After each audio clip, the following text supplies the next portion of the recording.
I want to show you how to make a one-pot braised chicken dinner. And it's a classic for so many reasons. It's low fuss, it's very forgiving, it's inexpensive to make, it presents beautifully in the same pot that you make it in, and it's super wine friendly. In fact, I don't think it's ever met a wine that it doesn't like. But I have it on good authority that its favorite two wines are Dehlinger Pinot Noir and Chardonnay. And the whole dish relies on two basic cooking principles. Braising, that's one, and reducing, that's the other. And those two principles, without any hard work, by the way, on your part, because all you have to do is add the ingredients, but those two principles will coax out such incredible flavor out of some pretty basic ingredients. And those two principles go together like Mick and Keith in their glory days. All right, so we're starting with our whole rosy chicken that I've broken down. I broke it down into 10 pieces plus the backbone, but I'm saving the backbone and the wings to make a stock. So I've got 8 pieces of chicken. My thighs, my drumsticks, and 2 breasts cut into 2 pieces. And I'm going to begin by seasoning them generously, salt and pepper. So, generous amount of salt and pepper. Now we're going to take some smoked paprika.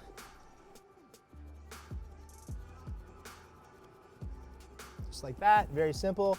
Pat it all down. Now I'm going to take some flour. Add it to the bowl. Take my chicken pieces, being very careful to protect the skin because the skin is going to give us that nice crispy exterior. So if you roll it around too much in the flour without being conscious of where the skin is sitting on the bird, it might sort of bunch all up, end up in the bottom of the bowl, and you're not going to have that beautiful, gorgeous skin. So we'll do 4 pieces at a time and dredge them lightly in the flour, adding a little bit of olive oil to a pan that's been preheating on medium heat.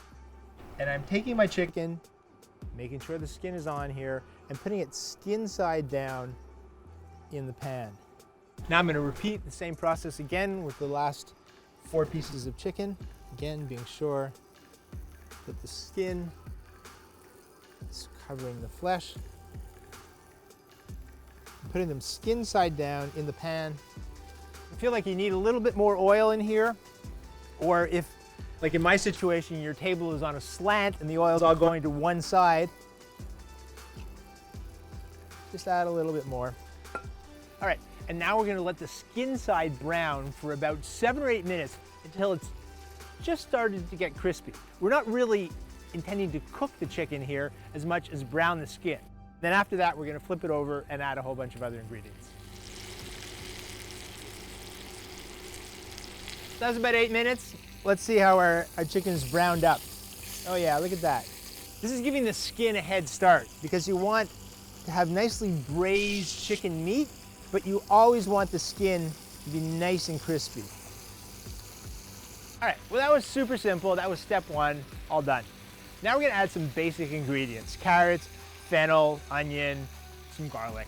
But those simple ingredients, through the process of braising, reduction, and also caramelization, are going to go from simple to succulent. So watch how we do this.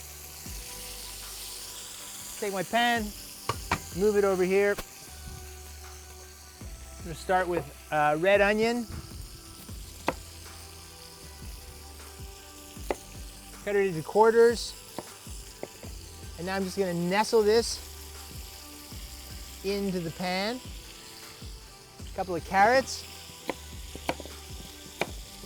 You know, these are chosen A because they're delicious ingredients, so they will be after they're braised, reduced, and caramelized. But also, I've chosen them partially for their color as well, because we're going to end up with this gorgeous, beautifully colored, beautiful to present one-pot dish. Okay, next up, a fennel bulb. Fennel is like anise. You get a little bit. It's like a little bit of licorice, a little bit of celery. Just cut the very end off to clean it up, and I'm quartering this. I'm even going to keep on the fennel fronds because they're going to add a nice little, herbaceous note. And I'm going to tuck this one right under the drumstick. Tuck this one in here. Tuck this one here. And lastly, down here.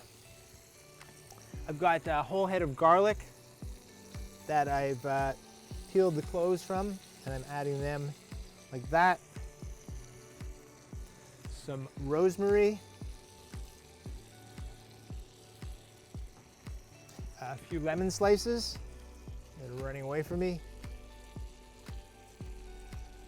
And the last thing I'm going to do is I'm going to add my 2 braising juices. So I'm going to start with some stock, and this is chicken stock. Now, if you'd made your own chicken stock from the backbones and the wings, you'd have your own chicken stock. But in this case, I'm using a store-bought stock. This is going to be about 2 cups. Basically, we want to fill the whole pan up to about 2/3 of the way up. Next, I'm going to take some white wine. Now, of course, you could use the wine that you're drinking, but I'm not quite sure that I want to be cooking with my Dehlinger Chardonnay.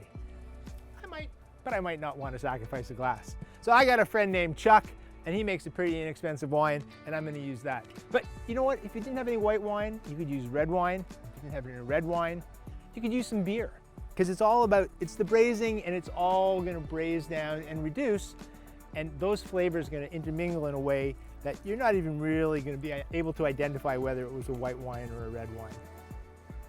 So here we go. Now you'll notice that a lot of these ingredients are sort of spilling over the pan right now. But over the course of the hour and a half that they're going to cook, they're going to shrink and condense and cook down. So the dish is going to be a lot different when we finally present it. So you want to put a lid on this, put it in a 325-degree oven for a half an hour. Then you're going to take the lid off and you're going to bake it for another hour. But about 10 or 15 minutes before it's finished baking, we're going to take some greens. This is some beautiful baby broccoli. Or if I couldn't find broccoli, maybe I'd use some spinach or any type of green like this.